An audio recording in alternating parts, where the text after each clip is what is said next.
Hey everyone, welcome back to my channel. So today I wanted to talk about a band that I believe is incredibly underrated in today's world. I know every band has their little fan group, their little Reddit page, or fan circle, whatever you want to call it. But in the grand scheme of music, when we look back at bands from this period, I think that this band gets overlooked a lot, and they get pushed into the punk post-punk scene as just another band, but in my mind they're one of the greatest bands of all time.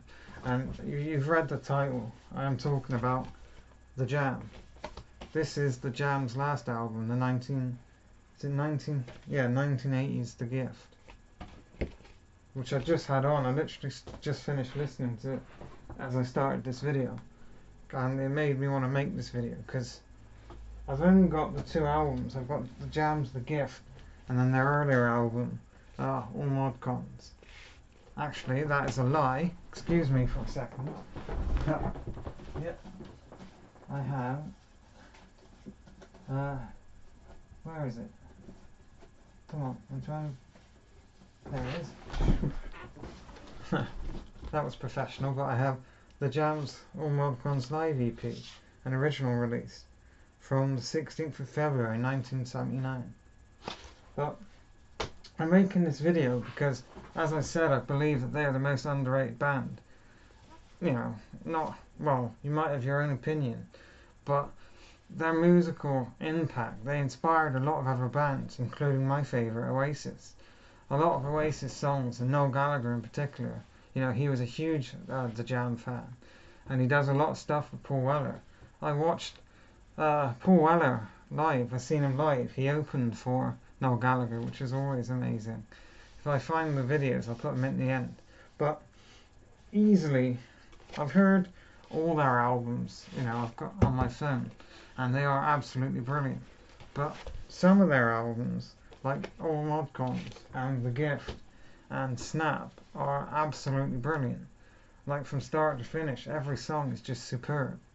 I've got their best of album, but it's in the storage unit, which I know doesn't help my case. But some of their singles and some of their B-sides, they have, if you've never listened to The Jam, you need to look up The Butterfly Collector by The Jam. It's one of the most beautiful songs of all time. Just absolutely superb. I love Paul Weller's vocals. I love the guitar work. I love the lyrics. The lyrics are just beautiful. It's one of the best written songs of all time.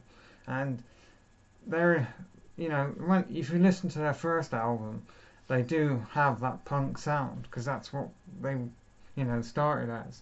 But when you get on to more stuff like this album, it really shows the band's ability to grow and incorporate new sounds. Because especially the single off this album, A Town Called Malice, with the horns and, well, I can tell you, with the trumpets and saxophones they used, the triumphant sort of trumpet sounds on that song, and other songs like, well, just Who Is the 5 O'Clock Hero and Precious. They're just absolutely brilliant. And The Bitterest Pill I Ever Had to Swallow by The Jam is just amazing again. Now, this is not a vinyl review. I will talk about these albums individually later on. And I do plan on getting the other Jam albums on vinyl. They released about 6 albums in total, I believe. If you don't just studio albums, they released 6. Now, when I picked this album up originally because of the song, another really beautiful Jam song is English Rose. But I didn't realise when I looked at the back, it's not on there. And then when I got it home, I was really peed off because the song I wanted to listen to is not on the track listing. But it is on the album. It's just not shown. Paul Weller believed that the lyrics would lose their meaning if the song was, shown. You have to experience it, which I really like, and I do experience it.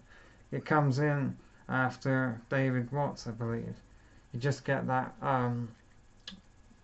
it's a horn from a ship, and then there's this beautiful guitar comes in.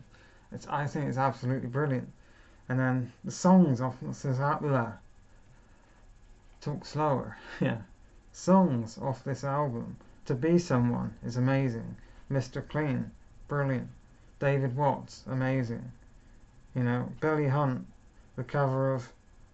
No, David Watts, sorry, is a cover from an earlier underrated band, The Kinks. But Billy Hunt is amazing.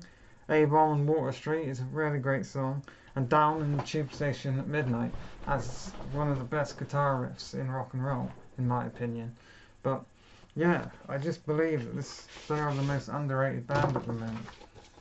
Because I think that when people look back on rock music of the past, you know, talk about Oasis or some of these bigger bands, especially from this period, like I will probably talk about Joy Division more.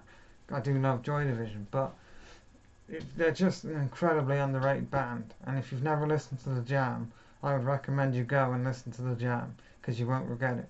Thanks for watching, and I'll see you again in the next video. Take care, everyone.